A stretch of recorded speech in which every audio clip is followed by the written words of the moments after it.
పవన్ కళ్యాణ్ కళ్ళు పెద్దవి చేసుకుని ఈ వీడియో చూడు. వెంకటేశ్వర స్వామి పట్ల ఎవరికి చిత్తశుద్ధి ఉందో వీడియో చూసిన తర్వాత నువ్వు చెప్పాలి. 7 కొండల్ని 2 కొండలు అన్నది ఎవరు? మతాలని కులాలని తమకు అనుకూలంగా ఇష్టం వచ్చినట్లు వంగి వంగి నమస్కారాలు పెడుతూ ఏ గాలికి ఆ చాపేస్తూ వాడుకుంటున్నది ఎవరు? ఈ ఒక్క వీడియో చూస్తే నీకు అర్థమవుతుంది పవన్ కళ్యాణ్ అంటూ సోషల్ మీడియాలో ఒక వీడియో వైరల్ అవుతూ ఉంది. సోషల్ మీడియాలో వైరల్ అవుతున్న వీడియో 1 కాదు, 2 కాదు, 3 కాదు, కొన్ని వందల వీడియోలు సోషల్ మీడియాలో ఈరోజు ఇదే టాపిక్ పైన వైరల్ అవుతున్నాయి. ఒక్కసారి ఈ వీడియో చూస్తే ఎవరు ఏంటి, వెంకటేశ్వర స్వామి పట్ల ఎవరికి భక్తి ఉంది, ఎవరికి చిత్తశుద్ధి ఉంది, ఎవరు అబద్ధాలు చెప్తున్నారు, ఇవన్నీ కూడా తెలుస్తాయి పవన్ కళ్యాణ్ అంటూ సోషల్ మీడియాలో వైరల్ అవుతున్న వీడియోని ఒక్కసారి చూసిన తర్వాత దీనిపైన క్లుప్తంగా మనం విశ్లేషించుకుందాం.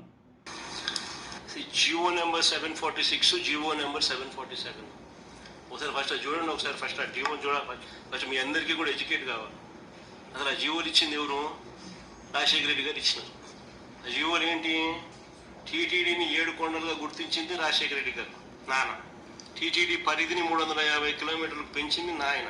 అన్యమత ప్రార్థనలు టీటీడీలోనూ మిగిలిన ఒక 19 గుడుల దగ్గర జరగకుండా కట్టడి చేస్తూ జీవోలు ఇచ్చింది కూడా నాయనే, వైఎస్ఆర్ఏ.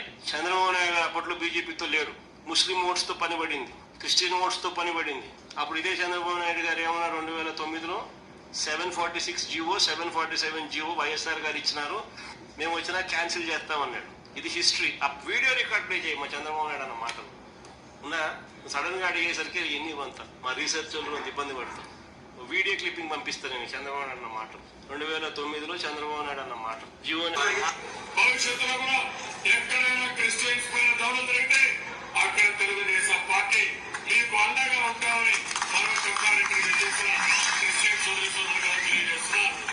దౌర్జన్యాల్ని పూర్తిగా అరికడతాం. క్రిస్టియన్ ఆస్తులు ఉన్నాయి, పెద్దవాళ్ళు ఇచ్చారు, ఆ ఆస్తుల్ని పూర్తిగా పరిరక్షిస్తాం. ఇంకో పక్క క్రిస్టియన్స్ ఉన్నారు, షెడ్యూల్ కులాలు ఇచ్చి క్రిస్టియానిటీ తీసుకున్నారు. అలాంటి వారిని ఈరోజు బీసీసీగా పెడుతున్నారు. ఇది కరెక్ట్ కాదు. నేను అందుకని అనేక సందర్భాలు చెప్పాను, ఎవరైతే షెడ్యూల్ కులాలు ఉన్నారో వాళ్ళు మతం మారినంత మాత్రాన పేదరికం నుంచి పైకి రావడం లేదు. అలాంటి వారిని మళ్ళీ షెడ్యూల్ కులాలను పెట్టాలి, ఎస్సీ కేటగిరీలో పెట్టాలి. ఇది తప్పకుండా తెలుగుదేశం పార్టీ షెడ్యూల్ కులాల కోసం పోరాడతామని 746-47 జీవోలు 2 వచ్చాయి. నేను ఉన్నప్పుడు ఇప్పుడు కూడా 746 కానీ 47 జీవోలు అవసరం రాలేదు. ఈ ప్రభుత్వం వచ్చిన తర్వాత ఈ 2 జీవోలు కూడా వచ్చాయి. ఈ 2 జీవోలు అడ్డం పెట్టుకుని అధికారులు, పోలీసులు క్రిస్టియన్స్ యొక్క ఫాదర్స్ పైన, రెవరెన్స్ పైన, పాస్టర్స్ పైన ఎక్కడికక్కడ దాడులు చేస్తున్నారు. తెలుగుదేశం పార్టీ దీనికి వ్యతిరేకంగా ఉంటాం. రేపు అధికారులకు వస్తాయి, ఈ 2 జీవోలు కూడా తీసేస్తామని చెప్పి కూడా నేను మీ అందరికీ ఆలోచిస్తున్నాను.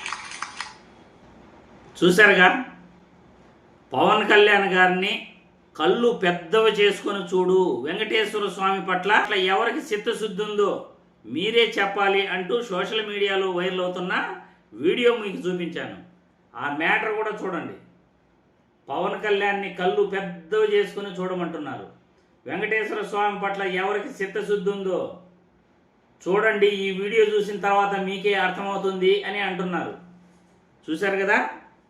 మరి 7 కొండల్ని 2 కొండలు అని అనింది ఎవరు? 7 కొండల్ని చట్టబద్ధత తీసుకొచ్చింది రాజశేఖర రెడ్డి గారు. ఆయన చట్టబద్ధత 7 కొండలకు తీసుకొచ్చి అన్యమత ప్రచారం చేయకూడదు అని 2 జీవోలు తీసుకొచ్చి 746 ద్వారా 7 కొండలకు చట్టబద్ధత కల్పించటం, మరియు 7 కొండలకి తిరుమల దివ్యక్షేత్రంగా నామకరణం చేయటం. 747 జీవో వచ్చేసి అన్యమత ప్రచారం తిరుమల కొండలో కానీ ఆ చుట్టుపక్కల కానీ చేయకూడదు వాళ్ళు సూచించిన పరిసర ప్రాంతాల్లో అని జీవో తీసుకురావటం. ఇది తెచ్చింది రాజశేఖర రెడ్డి గారు. 2009 ఎన్నికలలో చంద్రబాబు నాయుడు గారు అప్పట్లో ఈ 2 జీవోల పైన ఎలా మాట్లాడారో మీరందరూ చూశారు. క్రిస్టియన్ ఓట్లు కావాలని, ముస్లింలు ఓట్లు కావాలని, అన్యమత ప్రచారం చేయకూడదని తిరుమలలో రాజశేఖర్ రెడ్డి గారు జీవో తీసుకొస్తే ఆ రెండింటిని నేను తీసేస్తాను అని 2009లో ప్రచారం చేశాడు. మరి ఈరోజేమో తిరుమలని 2 కొండలు అన్నారని అబద్ధాలు చెప్తున్నాడు. మరి వెంకటేశ్వర స్వామి పట్ల ఎవరికి చిత్తశుద్ధి ఉంది స్వామి? చెప్పాలి స్వామి. కళ్ళు పెద్దవి చేసుకుని కూటమి నాయకులు, టీడీపీ పార్టీ కార్యకర్తలు, నాయకులు మరియు జనసేన పార్టీ కార్యకర్తలు, నాయకులు కళ్ళు పెద్దవి చేసుకొని చూడాలి. ఎవరు దేవుణ్ణి వాళ్ళకి అనుకూలంగా వాడుకుంటున్నారు, మతాలని కులాలని ఎవరికి అనుకూలంగా వాళ్ళు వాడుకుంటున్నారు. వెంకటేశ్వర స్వామి పట్ల చిత్తశుద్ధి ఉంది కాబట్టి ఆ రోజు రాజశేఖర్ రెడ్డి ఆ 2 జీవోలు తీసుకొచ్చాడు. తిరుమల కొండకు చట్టబద్ధత కల్పిస్తూ ఇవి తిరుమల 7 కొండలు అని నామకరణం చేశాడు. మరి మీరు ఆ 2 జీవోలను తీసేస్తానన్నారే, క్రిస్టియన్స్కి ఇబ్బంది కలగకూడదు అని అన్నారే, క్రిస్టియన్స్ ఓట్ల కోసం మీరు ఏదేదో 2009 ఎన్నికల్లో మాట్లాడిన వీడియోలో మాటలన్నీ కూడా ఇప్పుడు ప్రజలకి మీరు ఏం సమాధానం చెప్తారు? 7 కొండలని 2 కొండలు అన్నింది ఎవరు? ఎవరికి వెంకటేశ్వర స్వామి పట్ల చిత్తశుద్ధి ఉంది? ఎవరికి ఉంది స్వామి? చెప్పండి స్వామి. అబద్ధాలు, దుర్మార్గమైన ప్రచారాలు చేస్తున్నది మీరా, వైఎస్ఆర్ కాంగ్రెస్ పార్టీ వాళ్ళ? ఇలా నిజాలు చెప్తే కూడా అవి కూడా అర్థం చేసుకునే స్థితిలో లేరు. ఎందుకంటే పాపాలు మీరు చేసి చేసి చేసి చేసి మీ పాపాలు ఎక్కువైపోతున్నాయి. అందుకే ఇలా దుర్మార్గమైన ప్రచారాలు చేసుకుంటూ నీతి అనేది లేకుండా ఈరోజు ఇష్టానుసారం మాట్లాడేస్తున్నారు, ఇష్టానుసారం ప్రవర్తిస్తున్నారు. ప్రజలు మీ అభిప్రాయాలను కామెంట్ రూపంలో తెలియజేయాలని వీడియో ద్వారా కోరుతున్నాను.